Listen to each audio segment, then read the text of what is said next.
Assalamualaikum warahmatullahi wabarakatuh.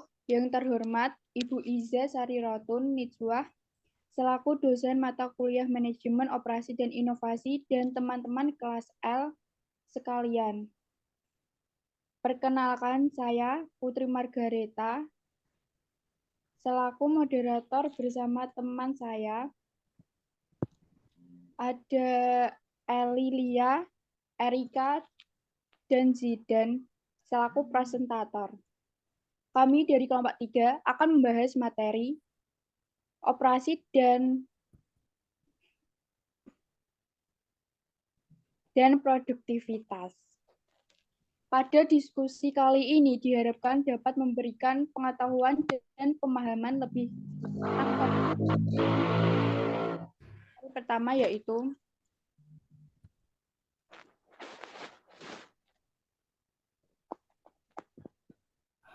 pengertian manajemen operasional. Pengertian manajemen operasional menurut para ahli, satu, manajemen operasional yang didefinisikan Edi Harjanto dalam Fatmawati 2018 merupakan kegiatan organisasi yang berhubungan dengan pengelolaan produk berkualitas untuk konsumen. 2. Manajemen operasional yang didefinisikan Sofyan Asauri dalam Friska P8 al 2020 merupakan suatu upaya untuk menaikkan produktivitas organisasi dengan menjalankan proses, jasa, perencanaan, dan pengendalian.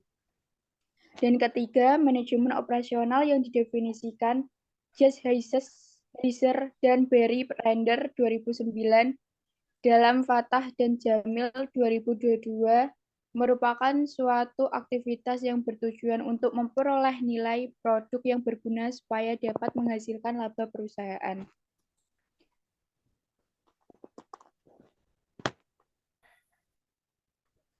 Selanjutnya akan dilanjutkan dengan teman saya.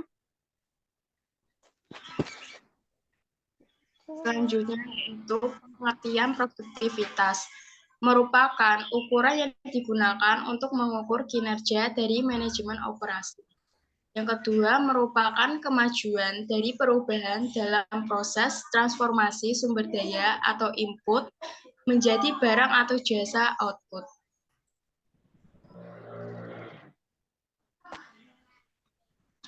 Analisis peningkatan kerja berbasis AI di sektor logistik.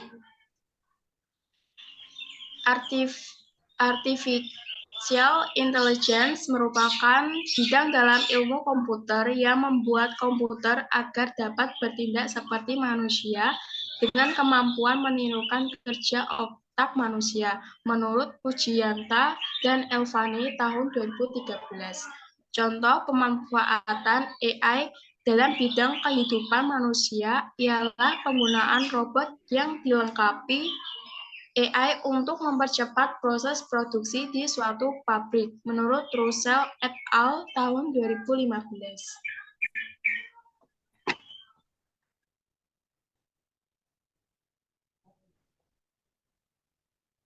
Selanjutnya, sistem kerja berbasis AI menggunakan Hitachi Teknologi atau AI atau H. Hitachi AI Teknologi atau H selanjutnya disebut H adalah sistem AI asli yang dikembangkan oleh Research and Development Group di Hitachi LDT sebagai sarana untuk mencapai sistem kerja berbasis AI. H adalah sistem AI yang digunakan untuk analisis data guna menghitung secara otomatis hubungan antara indikator kinerja utama atau KPI dan variabel penjelas yang terkait dengannya.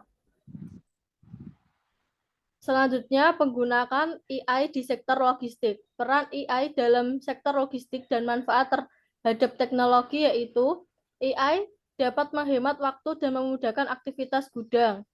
AI dapat membuat proses kerjaan lebih cepat dan memudahkan pekerjaan. Salah satunya, robot yang merupakan pengaplikasian dari AI dapat membantu para tenaga kerja untuk memproses ratusan parcel atau karton per jam. Yang kedua, membantu peramalan permintaan secara akurat. AI membantu dalam kalkulasi jumlah permintaan produksi berdasarkan data-data yang dikumpulkan dari beberapa tahun sebelumnya sehingga para tenaga dapat memperkirakan dan mempersiapkan jumlah permintaan secara lebih akurat. Yang ketiga, automatisasi proses operasional bisnis terhadap tenaga kerja di bidang logistik adalah membantu menangani kesalahan akan menurunkan biaya dalam klaim kerusakan. Selanjutnya akan dibacakan oleh Mas Yidan. Perbandingan antara dampak positif dan negatif masuknya digitalisasi di bidang logistik melalui SWOT. Manfaat digitalisasi pada sektor industri logistik dibagi menjadi 4. Pertama, strength, memberikan kemudahan bagi para tenaga kerja maupun perilaku usaha di bidang industri logistik.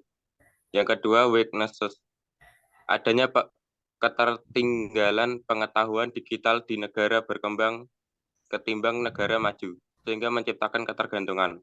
Opportunities, adanya peningkatan produksi sehingga kebutuhan masyarakat semakin terpenuhi dengan efektif dan efisien.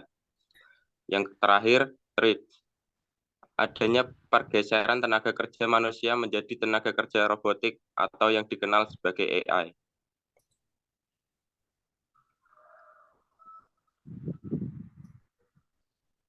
Dampak transformasi digital dalam bisnis. A. Inovasi produk dan rekonfigurasi produk yang sudah ada melalui penjualan e-commerce.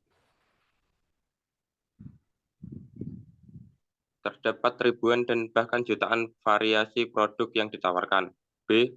Operasi bisnis. Perusahaan harus mempunyai modal operasi bisnis agar mampu tetap bertahan dan tumbuh dalam ekonomi global yang semakin kompetitif. C. Berkembangnya alih daya atau outsourcing karena meninggalkan peluang untuk berkolaborasi dengan perusahaan di dalam negeri maupun dengan perusahaan global.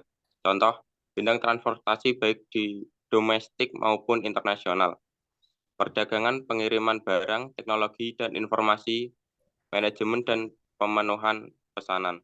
Saya kembalikan ke moderator.